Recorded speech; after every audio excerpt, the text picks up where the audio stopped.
Hi mga karag-karag, welcome back to my vlog. Isang magandang umaga sa inyong lahat mula dito sa Lasak City. Full of energy si Kuragan for today's vlog mga karag-karag kasi may kinarma. Kumusta na Madam Simana Navarrete? Ano nga yung pangalan niya? Hindi ko kasi matandaan yung pangalan mga karag-karag. Tawagin na lang natin siya at itago natin siya sa pangalang si Simana. Si Miss Universe 2010. Breath. Another breath. Dahil kinain ko na kinarma siya sa kanyang pinagsasabi kay Michelle D.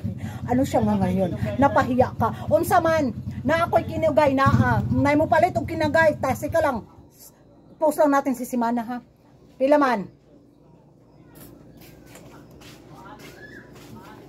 Yung vlog mo din si Dali.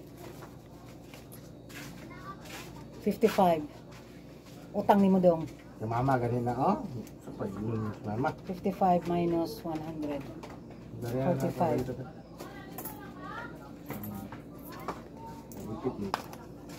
So back to chika tayo mga karag-karag. Nako! Nanggagalaiti si Kuragan kay Simana Navarrete ni Miss Universe 2010. Kahit sabihin pa nilang behave tayo kasi sa Mexico daw gaganapin ang Miss Universe 2024. Wala na tayong paki dyan. Kahit pag ganapin sa Pluto yung Miss Universe 2024. Alam na natin yung mangyayari, di ba?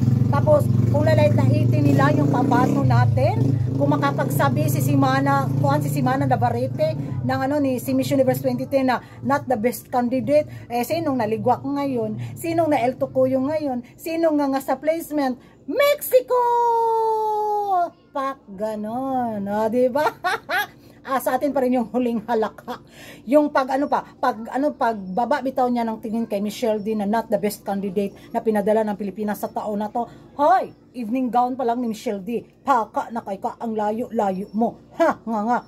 Kahilas yun sa feeling kayo siya. Okay, ando na nga, Miss Universe, queen siya, pero yung yung ugali, yung characteristic of emotion and with explosion na mga pakomento sa social media, hindi isang beauty queen material. Di bakit di niya kayang gayahin yung mga ibang beauty queen bitaw no na tahimik lang kung tatanungin kung sino yung mga kandidata niyong pasok sa list. Be very careful kaayo, pero siya ay putak. Tapos pag mabash ng mga beauty pageant lover, pag hindi makaya makakuan todo putak. May nagkaraoke na mga karag-karag na impas na si Kuragan kay Simana. Ang masasabi ko lang, Simana nga.